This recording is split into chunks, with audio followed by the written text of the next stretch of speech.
Just a heads up, this episode talks about some difficult subjects, including rape and murder. Human Rights Watch issues a lot of reports, like up to 20 a month. Some of the recent ones are on mass relocations in Tibet, crimes against humanity in West Darfur, and another one's on migrants crossing the Darien Gap. Human Rights Watch rigorously investigates and fact-checks all these reports, the goal being to shine a light on human rights abuses across the planet, but also to get accountability for the folks doing these abuses, to help make things right for those affected, and ultimately to stop the human rights abuses from happening. Human Rights Watch has accused Saudi Arabian border guards of killing hundreds of Ethiopians since March 2022. But a Human Rights Watch report can only do so much on its own. Media outlets have to pick it up and amplify it. It's got to reach as many eyeballs and ears as possible so that people and their governments will care. This podcast is about one of those reports and how it got made. Saying that Saudi Arabian border guards have killed at least hundreds of Ethiopian migrants who've attempted to enter the kingdom. Videos that have been verified by Human Rights Watch. So, August 2023, Human Rights Watch publishes a report called "They Fired on Us Like Rain: Saudi Arabian Mass Killings of Ethiopian Migrants at the Yemen-Saudi Border." It gets a lot of attention and coverage from news outlets around the world. None of us expected the reception we got. It was extraordinary. This rare footage captures the hell faced by those trying to cross from Yemen to Saudi Arabia, as filmed by the migrants themselves. This man has serious injuries in the legs and in the back. So let me just pause right here. This story is wild. When I've told friends about it, they usually just get really silent as they listen. Human Rights Watch accused the government of Saudi Arabia not just of human rights abuses, but of possible crimes against humanity, mass killings, systematically murdering unarmed migrants trying to migrate into Saudi Arabia through Yemen. I mean, it's wild. It's as if the U.S. government were shooting Latino immigrants coming across the Rio Grande. There was video, there was satellite imagery, there were statements from survivors. But that kind of evidence, it's pretty common in Human Rights Watch reports. So what was it about this particular story that grabbed the world's attention? This is Rights and Wrongs, a podcast from Human Rights Watch. I'm Ngofen Mputubuele. I'm a writer, a lawyer, and a radio producer. Human Rights Watch asked me, as a journalist concerned with human rights, to look at human rights hotspots around the world through the eyes and ears of the people on the front lines of history. On this episode, what's been happening on the Saudi-Yemen border? Why, in a media-saturated era, did this story break through? And that's what you're about to find out, because finding out will tell you a lot about the practical side of human rights work. Hello. Hi. Who are you? Who are you? I am Nadia Hardman. I am a migrant rights researcher here at Human Rights Watch. Nadia Hardman. She's the principal author of the report. For a few years, she'd been working on what's called the Eastern Migration Route, which is people trying to leave from the Horn of Africa, but predominantly Ethiopia, traveling through war-torn Yemen to Saudi Arabia. Yeah. And I've done a number of reports over the years because the route is long and there are abuses all along the way. One of Nadia's colleagues at Human Rights Watch had reported before on infrequent killings on the border. But then Nadia was in her apartment. I was working in my bedroom. Yeah, I remember I was at my desk, which is right by a window.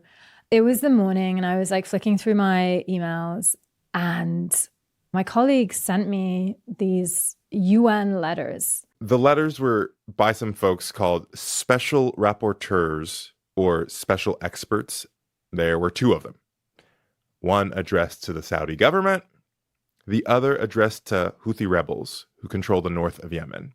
And I remember opening and like scanning them. And I'm thinking, And then, as I read it, I got more alarmed, but also had this sort of disbelief, reaction of like, oh, wow, this is wild. This level of abuse potentially taking place is massive.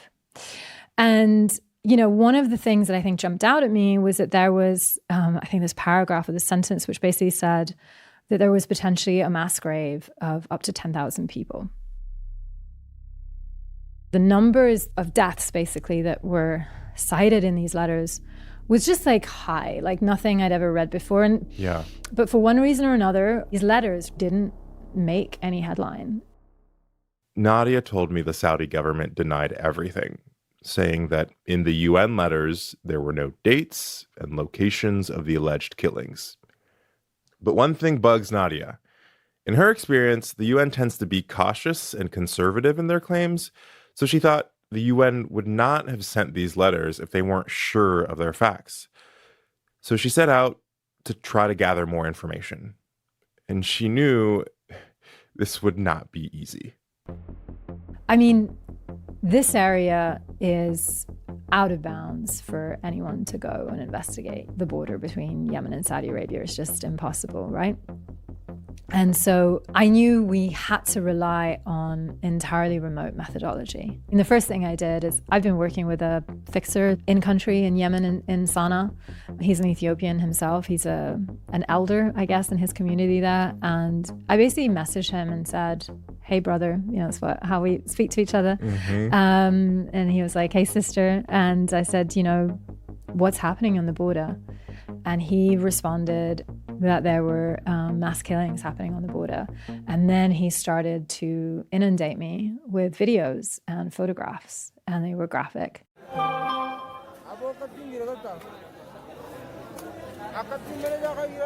Those images are shocking. They were of, people who had clearly suffered explosive weapons attacks. Like I'm not trained in any of that, but to the, naked, untrained eye, blast wounds, gunshot wounds, dead bodies, videos from the trail, which is how I knew immediately we need the Digital Investigations team of help. My name is Sam Doubley. I'm the director of Human Rights Watch's Digital Investigations Lab. Nadia got in touch with Sam, who works from his home in Berlin. So the first I was like, yeah, sure, Nadia. Of course we'll help you. We love working together too. Oh my God, this is something huge that we need to invest a lot of time and resources in and get right. One of the things that Nadia needed was for Sam and his team to verify the authenticity of the photos and videos. So, how do they do that? Well, as Sam explained to me, there is a whole process. So the first thing we always do with a video or photograph is we do what's called reverse image search. Okay. You take a video or a photograph and you put it into either Google image search or Bing image search, and you see if it's been indexed on their search engines before. Okay. Often that's what you'll see, like especially in a war, in the first few days of the war, people will take videos from a previous conflict and say, this is awful, such and such an army has done this to such and such a people, but actually it was in a different country 5 years earlier. Yep. So once we've done that, once we've done the reverse image search and we get no results, that doesn't mean it's real. It's just the first kind of front line. It's like, okay, we can dismiss that. No, we can't. We have to carry on. The photos and videos Nadia provided passed the reverse image search test, but a whole lot more needed to be done to verify them. Sam brought in someone from his team. My name is Devin Lum. I'm an open source researcher who used to work in the Digital Investigations Lab at Human Rights Watch, and I'm going to be the Visual Investigations Fellow at the New York Times this coming year. What does open source researcher mean for the dumb ones, i.e. me? It means a lot of different things. In the human rights space, generally, it means a researcher who uses visual information that's shared online in places like TikTok and Facebook to determine where human rights abuses have happened around the world and get more information in hard to reach areas. So at the time, Devin was living and working in Hawaii. Devin showed me the view from outside his window. Oh my gosh. If you ever watch a television show Lost, it looks exactly like that. And in this beautiful setting, he started to watch the horrific videos that Nadia had provided. He didn't know it at first, but he'd end up spending many months on this project.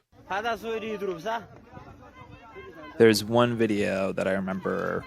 It's a large group of people. I forgot how many, maybe around 40 or 50, that are walking down this hillside, super steep, and it's all shale.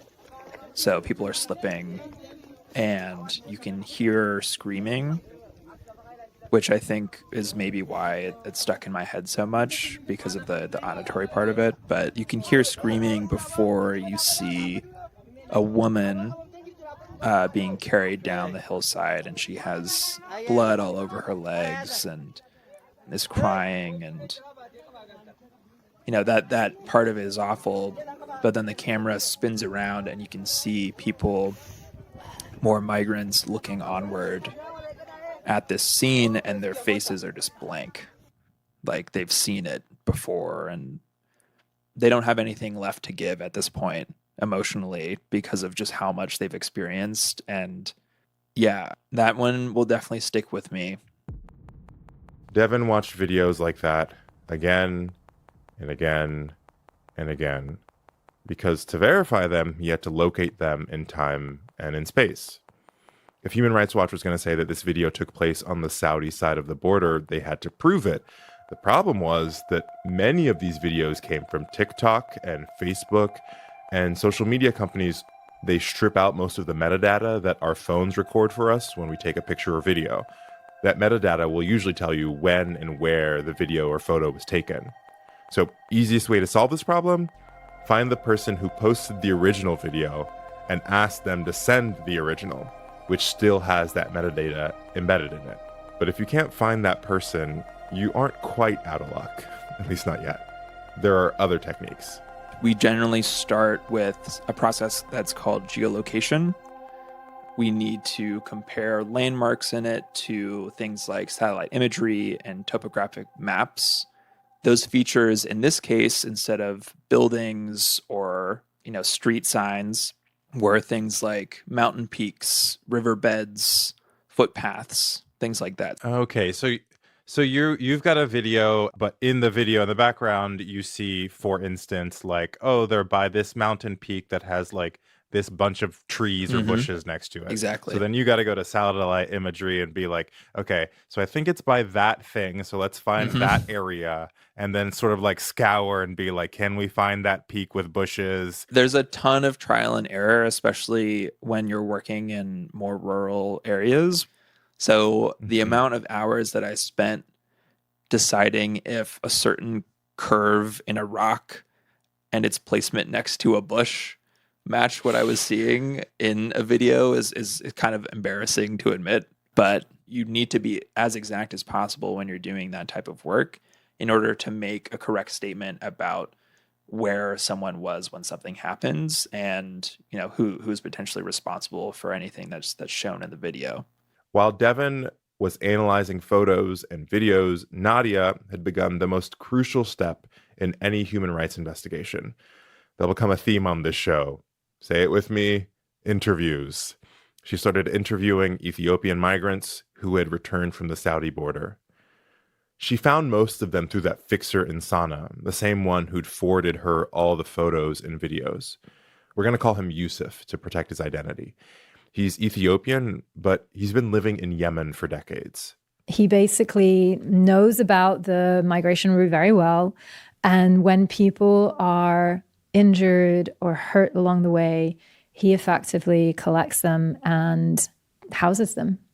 And this time as well, he was doing a similar thing. Him and other elders, I think, and other Ethiopian diaspora community members were trying to help the injured and the survivors of these attacks on the border. He kind of plays that unofficial humanitarian role with other people. Yeah. So he had access to the community. It's a tight-knit community, I guess, happens in lots of places when you have diaspora in need. He's an extraordinary figure. To be honest, I feel like he's the hero in so many of the reports I do along the route. Like nothing would happen without him. So Yusuf helped Nadia arrange the interviews with survivors. But actually doing the interviews was kind of a logistical nightmare. Nadia was in Europe. Her translator was in Washington, D.C., in a completely different time zone. And almost all their interview subjects were in Yemen. We would spend hours just waiting for a telephone number to work because the networks in Yemen are so bad. Yeah. And that's how we collected the stories. The Saudi border guards were firing big things like a mortar to us. Human Rights Watch had the interviews translated into English, and translators read parts of them. They fired from the back of a truck. We lost 130 people that day. The majority were women and children. The stories Nadia gathered were grim. There's one girl, I think we call her Hamdia in the report. I mean, none of the names are real in the report. We use pseudonyms, but she's a 14-year-old. So you're on the phone with a 14-year-old? 14-year-old girl. Okay. She was migrating for economic reasons. I couldn't continue my education. My family has 10 kids. They can only afford to send the older kids to school. Instead of school, I wanted to go and search for money. And, there are a lot of domestic worker opportunities in Saudi Arabia. I mean, this is something that's kind of the context in the background. There are nearly 1 million people, Ethiopians, that live and work in Saudi Arabia. There are economic opportunities. There is work. Anyway, and so she knew where to go in her town in Ethiopia to basically find smugglers. It was apparently just known. And so she went and, she was taken in by a smuggler. In Djibouti, the smugglers asked us to pay for the boat by sea. I didn't have any money. She said to me, I'll never forget this. She said in the interview, I didn't have money. That's why I did this, right? She needed to make money, but it costs. You have to pay a smuggler to go on this route. And they basically said to her, don't worry, you can make money along the way. And so she had a treacherous journey crossing the Gulf of Aden. She said she thought she was going to die. It was the first time she'd been on a boat. She was seasick. And when she gets to Yemen, she's basically immediately taken off to a house, and she didn't really understand what was going on, but she was basically tortured. They beat her and were trying to demand that she give the names of family members that the smugglers could contact to pay for the rest of her journey. I think she gave family members numbers, but they didn't have the money that the smugglers were demanding. They said to me, if you don't pay, you'll be raped. But this didn't happen to me. After 5 days of essentially being beaten and tortured, she was allowed to go on her journey. And I guess the smugglers understood. And, we'll find out later why and what they do with people that don't have money. But she eventually got to the border. Now, she told me that basically she would cook and clean for some of the smugglers and traffickers in order to pay for her way. That's what they said to her. You can cook and clean for us, and then you will be allowed to go on one of the crossings. She did that for a period of time, and then eventually she was told that she would be trying to cross the border the following day. And she told me that basically people who can't afford, who don't have the fees to pay to smugglers, are put at the front of a group. I was one of these. They send you to walk in that place. That's dangerous place. They say, go, go, and they watch you. If you're successful and it is safe, they will follow you. They said, go, go, go. We were fired at repeatedly. I saw people killed in a way I have never imagined. I saw 30 people killed on the spot. I pushed myself under a rock and slept there. I could feel people sleeping around me. I realized what I thought were people sleeping around me were actually dead bodies. I woke up and I was alone. So this 14-year-old girl was put at the front of the group, essentially to absorb whatever attack first that might come. Nadia says that other survivors eventually helped Hamdia, and she was taken back to Yemen, to Sana'a, where she remains to this day, severely traumatized. I can't sleep now. During the night, I'm so scared. I prefer people to stay awake and talk to me. As Nadia told me this story in the studios of Human Rights Watch in the Empire State Building, my eyes welled up. I tried not to blink so the tears wouldn't spill out. I guess another one that sticks out is a boy. I mean, he was 17, so, you know, an older boy, but still a child that I spoke to, who, when he tried to cross the border in also a large group, he survived an explosive weapon attack. He described, you know, the confusion, the fear, and seeing people around him torn apart effectively by the impact of the strike. And, you know, he was kind of shocked that he survived. When the firing stopped, the Saudi border guards took us. And as was the case in other instances, the Saudi border guards came to collect the survivors. In my group, there were 7 people, 5 men and 2 girls. And the Saudi border guards forced this boy to rape one of the girl survivors. The girls were 15 years old. One of the men refused. The border guards killed him on the spot. I participated in the rape. Yes. To survive, I did it. The girls survived because they didn't refuse. This happened at the same spot where the killing took place. And yeah, it was, you know, he sort of, as he explained this, clearly had shame in how he expressed what he'd done, but it was obviously something that he couldn't avoid. The Saudis later released this young man, and he managed to make his way back to Sana'a, where he's stranded, trying to scrape together enough money to return to Ethiopia. We don't know what happened to the girls and women that were captured with him. For a lot of migrants from the Horn of Africa, that's Ethiopia, Eritrea, Somalia, Djibouti, returning home is just not an economically viable option. Who can afford it? What is so shocking to me is that people who've done this journey, many of them are repeat crossers. They've done it once, they've done it again, and they've done it again.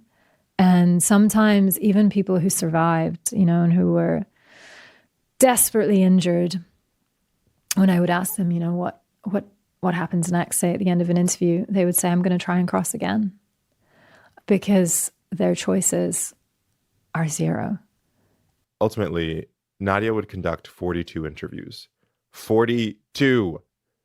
As the nature and the scale of the killings was becoming clearer, Nadia told me she drew various teams within Human Rights Watch into the investigation. You know, we're talking about weapons, right? So that's our arms division. We're talking about the Middle East, North Africa. So that's like our Yemen team, our Saudi team, you know, the MENA team generally. We're talking about, Middle East, North Africa. Middle East, North Africa, our MENA people.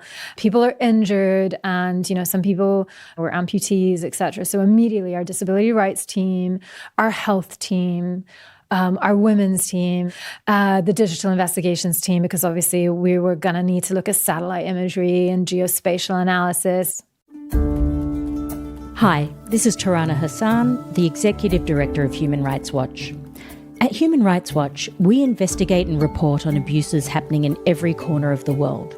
We're journalists, country experts, lawyers, and other professionals who are doing everything we can to expose perpetrators and to help protect vulnerable people. We're a non-profit, but to keep our independence, we don't take money from governments. And that's why we rely on support from people like you. If you value what we do, please donate. Go to hrw.org/podcast/donate. That's hrw.org/podcast/donate. Thank you. Back to Sam Dubberly from the digital investigations team, Devon's boss. Sam, was hearing from Devon, who was finding more horrific videos, and he was hearing from Nadia with the harrowing stories she was getting in her interviews. I was like, oh, it's not just one incident. It's like a whole myriad of incidents. And then I was like, okay, we've got to really invest resources in this. And then I think it wasn't a video or photograph actually, the real thing that was like a slap in my face was the satellite imagery of the burial sites. and how these are grown. You could see the graves that are grown, the white headstones that are grown out over the period that this had been happening. So people were going to the border, bringing people back and burying them where they could by these camps, and seeing the growth of that on satellite imagery, I think was probably the most shocking part of it. Using that satellite imagery, the photos and videos taken by migrants, as well as the information that Nadia collected in her interviews, Human Rights Watch was able to pinpoint the exact locations of where some of the killings took place. For a report like this, we had to be able to say it happened on this border. It happened, 100 meters from the border, 200 meters from the border, right? Because the allegations we're making are some of the most serious allegations you can make under international law. Like I mentioned earlier, Human Rights Watch accused Saudi Arabia of mass killings and possible crimes against humanity, which made my lawyer brain wonder, what are crimes against humanity? Okay, yeah. So this is not taking place at a time of war, so they're not war crimes. When, an abuse, when a human rights abuse, and that would be like the excessive use of force and the extrajudicial killings that we're talking about here, are widespread and systematic, right? Those are the magic words. Widespread, systematic. They're widespread and systematic, and there is evidence of a state policy, i.e. that they are, a directed pattern of abuse that is instructed by a centralized system, like a state, effectively, then it's a crime against humanity. Once you have a crime against humanity, it means that senior perpetrators, can be prosecuted under international criminal law. Once you've collected everything, what do you do, and how does the Saudi government respond?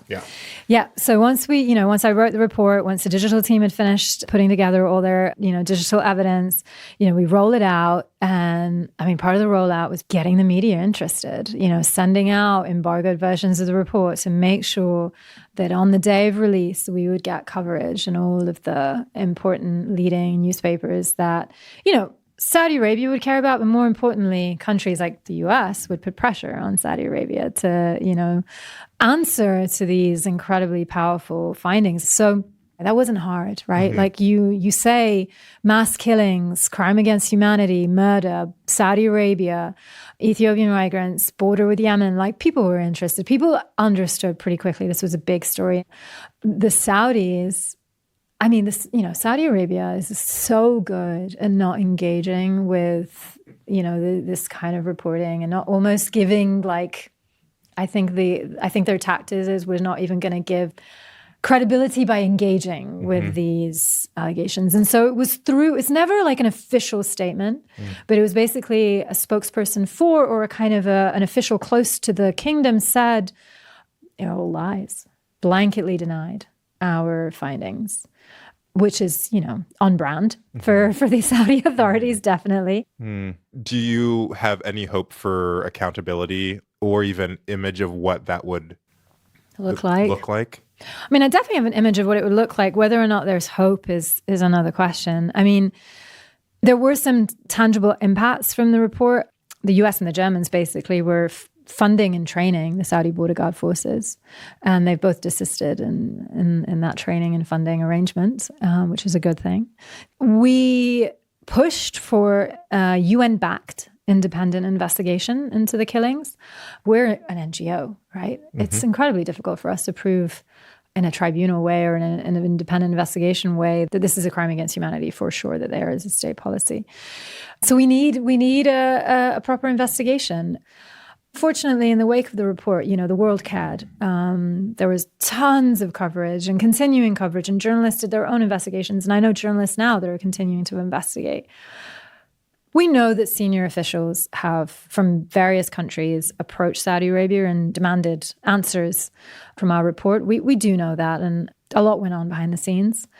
But unless there's something public, I fear that these killings will continue. How do you respond to the sort of, why are we picking this thing when X country is doing that and other country is doing that? Why are we focused on this one? How do you engage with that argument or question? Yeah.